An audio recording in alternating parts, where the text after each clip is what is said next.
Bargnani had drug him out on the floor, so there was no help at the rim. And then Hibbert got a foul on the other end, so 7 straight empty trips for the Pacers. Shumpert off target, but there's Anthony. And that hit underneath the basket. The ball wide open 3. George still looking for his first point. Falling away, count it, and the foul. The maturity of Paul George is pretty amazing. When you think how quickly, how meteoric his rise has been in the NBA.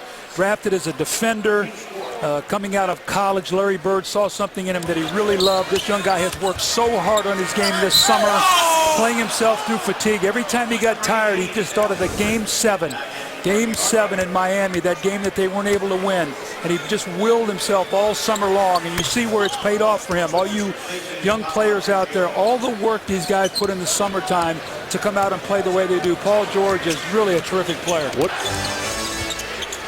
Here's George from the corner. Puts it on the floor and hits. He scored 5 in a row, and Indiana is within 1. Well, it's tougher for Paul George to play these kind of low-post players because Carmelo is so big and so strong, and he's going to play through contact. That time he rolls off the contact. This time you see he sees him fronting him. No weak side help. They throw over the top. This time he spins baseline. It's Mahimi in there, and it's not Hibbert. He goes up over the top, gets a 3-point play. So Carmelo has worked very hard, but you can see 9 points on 11 shots. Very organized, very, very good defense. George drew the contact and scores. That's a beautiful play. If you watched it, just a subtle move with the right arm to create some space, not enough to push off to get a foul. Larry Bird in the offseason, work on your mid-range game. Drive, 2, dribble, pull up, jump shot, knock it down over Prigioni. Here you are once again, 2 dribble, pull up, pump fake, knock the jump shot down. And again, the little fading jump shot to create the space. 3 field goals in this Central Division last year. Vogel now in his 4th year replaced Jim O'Brien on an interim basis back in January of 2011. George falling away, able to hit over Bargnani. Expect to be great in 5 minutes as the tap goes to Shumpert. He drives the floor. Oh, George with a great rejection. Here's the things you wonder why he was second in Defensive Player of the Year last year. He's second this year. It looks like that the odds-on favorite is Roy Hibbert possibly to be the defensive player defensively. You see why they're so good. But wonderful play by Paul George, not giving up on the play. And did not hit the backboard. Really become a good player. In his 6th year, he was an All-Star in 2012.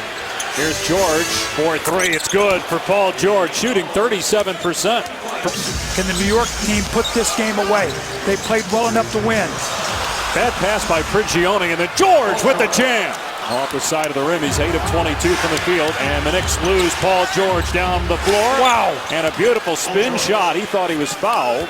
I've always liked his game. I think he's a very underrated player. I like Prigioni's game defensively. George, high arcer, falls over the 7-footer Bargnani. Make the next one. He got to the line, made 2 free throws, then knocked down to 3. An 8-0 run. There's George looking for the pass. Like a wide receiver that's like Fitzgerald on the coming from Carson Palmer, Dave Schapp on the, Dave Pass on the call. There's a 3. Why not make it another one? Knock it down. 8-0 run. The Pacers by 2.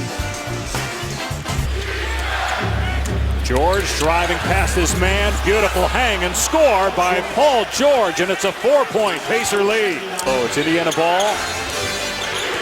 George trying to go baseline on Shumpert.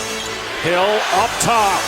Another 3 for George Hill. Trying to go to 10-1 on the year. George Hill with his 4th 3-pointer tonight. Now, this young man, we're starting to talk about him as an MVP candidate, but he does it in so many different ways. You see him fighting Carmelo Anthony in the post. He gets out on the break and blocks the shot from behind to save his team 2 points.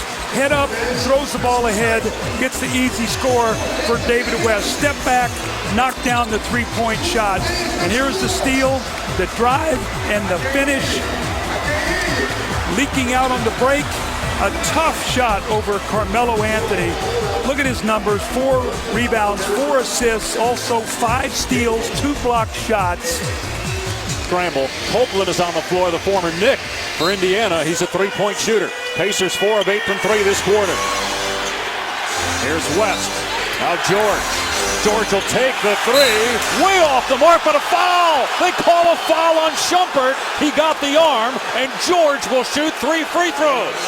Now he has missed 3 free throws tonight, 4 of 7. He's an 86% foul shooter on the year, and he gets the first one. A handful of steals.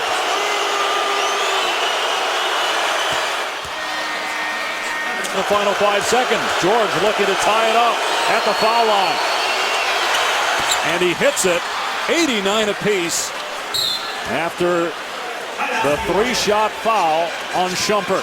Shumpert shooting the three-pointer. Did he get the elbow? It looks like he did. Right there he does. And you know what people don't understand as a shooter, that little touch on the elbow will totally throw the shot away. It looks like insignificant.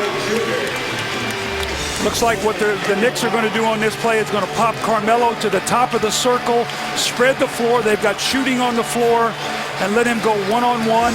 Either that or run J.R. Smith to the top of the floor and let him go one-on-one. Hardaway's on the floor as well for New York.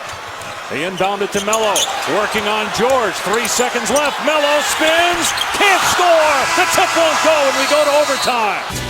It has come down to the end of this game. Frankie Vogel realizes we are lucky right now. You got it in overtime. Can you finish the deal? They work it around to an open George, lets it fly. Guess who? We'll get back to Hibbert than what I've seen him work here early in this year and tonight. Here's George off balance, and George with 31 points. Well, he's BA on him, and then Paul George, a little dribble to sort of split that high screen roll, little pull-up jump shot. Again, talk about that mid-range game that he worked so hard on. He had the three, he had the game at the basket. Now you get that little two-pointer, that little shot before you get to the basket. That big guy can't show out and get there and deflect your shot. And Bargnani has fouled out of the game. Hibbert with the ball screen. Here's George falling away. Hits another off-balance shot. That's 35 points for Paul George. He got that swagger, too. He knows he's good. Shoot around. But this is Paul George as he goes down. It looks like that Kenyon Martin fell into his leg. And this is a big step back. Will that be enough to close it up? He's got 35 points in 47 minutes. Pacers ball. But right now we're going to check in the studio with Kevin. Despite trailing with 5 seconds left, down 3, send it to overtime, dominate the extra session against a tired Knicks team. And the Pacers, an NBA best 10-1, beating the Knicks in overtime, 103-96. For Doug Collins, I'm Dave Pasch. So long from Madison Square Garden.